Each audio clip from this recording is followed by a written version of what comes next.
Hey folks, welcome back to the channel. This is Joy, and I had to hop on here because I wanted to do an end of year video and tell you my thoughts about college admissions this year. But since I'm on vacation in Oregon, I thought what better place than to go to Oregon State University to do a live on the scene show. Did one last year from the University of Washington and folks really liked it, so I'm at Oregon State University today.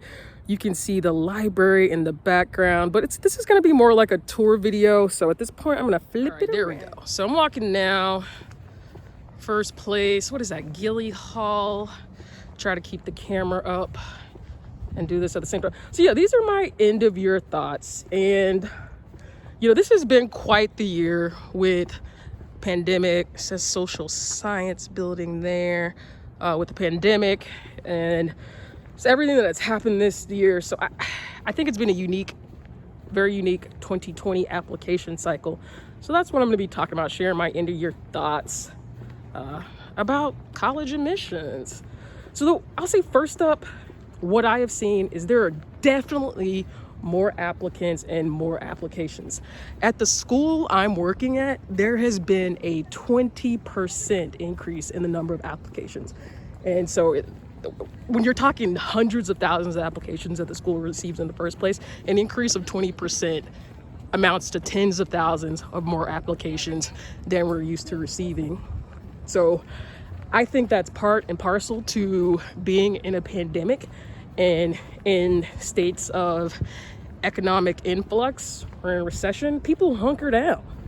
They hunker down and go to school. So I'm not surprised that the numbers have gone up. Actually, I expected to do, but 20% is quite the increase. Just turning around here. 20% is quite the increase. So what that means, schools are gonna get bigger, or the percent accepted is gonna get smaller. You have more folks applying and you take the same amount, that means your acceptance rate goes down. Or you can expand, make the college bigger, accept more students, or get more tuition money. I think we'll keep straight. Ooh, I see a pretty building over there. Let me go that way. So that's the first thing I see. Increase in 20% applications at the school I work at. And so I did say that, you know, that's part and parcel to a pandemic, people hunkering down. But I've talked about this in previous videos already, that when it's super easy to use something like the Common App or the Coalition app, and with one click of a button you can apply to 20 schools, of course you're going to get more applications because it's easier to apply to more schools. Whereas in, you know, maybe the 70s or 80s, you had to fill out everything by hand, had to mail it in, and I know that definitely reduces the amount of applications schools get. And so, you know, I think for both of those reasons, definitely more applications this year. You know, I don't know if the trend will last. Maybe it depends on how long this pandemic lasts, how long the recession lasts. But otherwise, I do expect the numbers to go down next year, but we'll see.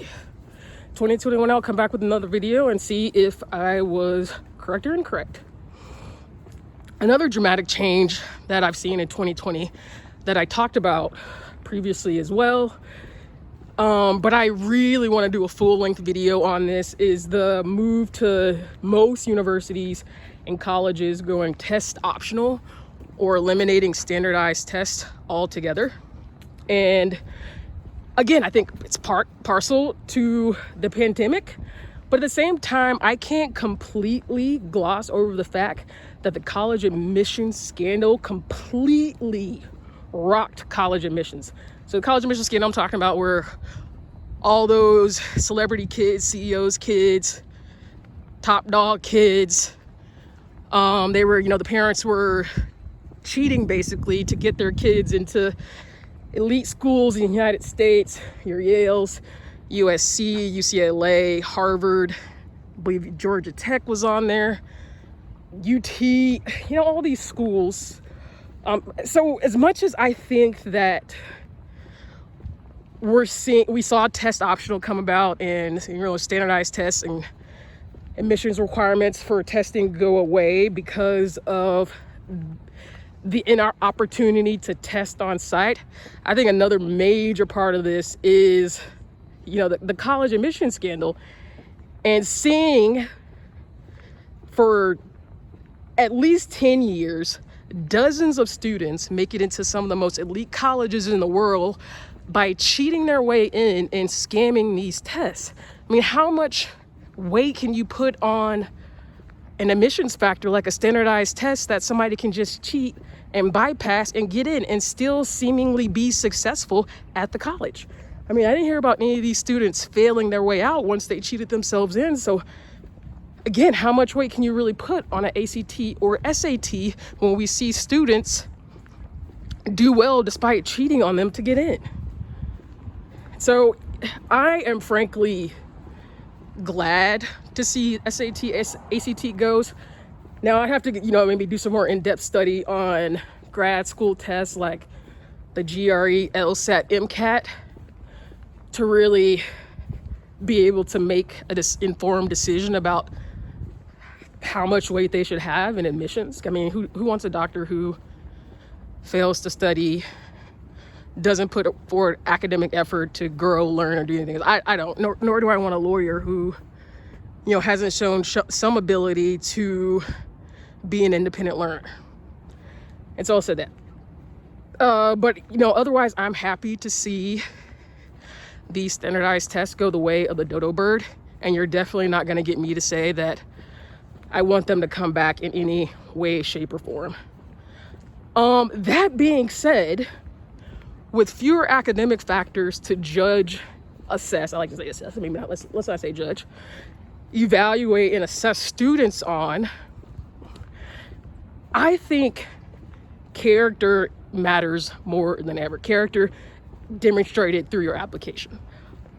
In a year where we've had this presidential election and all kinds of hate and bigotry flare up, and we've had protests across the world, Hong Kong, France, across the United States, we've had protests throughout the summer, not only related to COVID-19, but in relation to Black Lives Matter, police brutality, and human rights.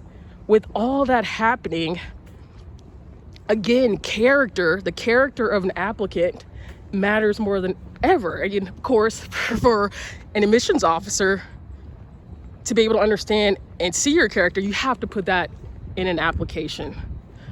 So this isn't to say that character hasn't been a factor in admissions previously, because it definitely has. It's been an explicit factor. Like, I've seen work for schools where, there's a box that says character. Does this applicant have character? So this is not new. But in 2020, if I see an applicant with 0 volunteer hours, 0 participation in service clubs, 0 recognition of current world events or issues, then that is a big L for me. That's a big W, and those are all big red flags. When you can't think beyond yourself about how you can contribute to the world and the community to make it better, personally, I don't know if I want that applicant as a student at a school with influence on their peers, making judgments inside and outside of the classroom, terrorizing campus. Because these self-interested applicants, who I'll call them self-absorbed applicants, they become the CEOs who pay their workers slave wages. They become the police chiefs who let their officers get away with homicide. They become the politicians who restrict human rights. So it's not just a college application. It's not just, they're just a high school student, they don't know any better. Because a 17, 18-year-old, you're grown adult, you're going into college, at that point, you know what it means to contribute to the community. You know what it means to think beyond yourself. And if you don't, then maybe college isn't for you at this point. That's why the college application process is competitive, because we want the best and brightest. And best and brightest doesn't mean the highest score on an SAT or the highest GPA. It means students who are gonna be something, contribute to the world, increase the reputation and prestige of the college, not diminish it. So that's kind of what I got in summary. Didn't know this was gonna end up being a 10-minute video. Thought it was gonna be more like 5 minutes, but of course, You know, I have a lot of thoughts about 2020 because it's been such a unique year. You know, so many things have come about in 2020. And so this year in review video I thought was important to do, to give you guys, you know, a summary of everything that's happened. Prepare juniors for the college admissions process this year, and you know, hopefully diminish some of the fears that current applicants are having. Like I've said in previous videos, you know, this is a year in which we're all facing some of the same issues. And so we're all in this together, really. But that's what I got.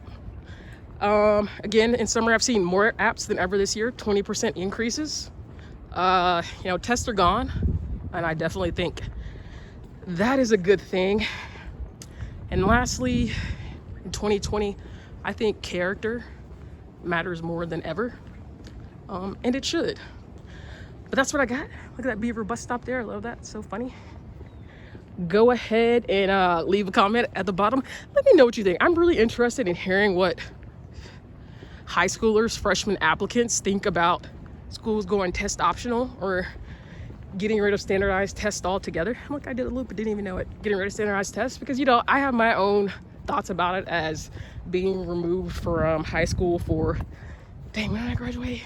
14 years now. I've been out of high school. I've not had to apply as an undergrad. Now I've graduated from grad school twice, so I do, you know, have firsthand experience with the application process beyond being an admissions coach. But I want to know what you guys think. Tell me, are you happy that it's going test optional? And then while you're at it, go ahead and like and subscribe. And if you haven't checked out my book on Amazon yet, do that. Right now, you can read it for free for the next 90 days with Kindle Unlimited. So go ahead and get it. $5.19 regular price. Yeah, but otherwise, I'll talk to you guys next time. Appreciate you tuning in. Again, stop at the library, your beautiful library, beautiful campus. And I'll talk to you next time. Bye.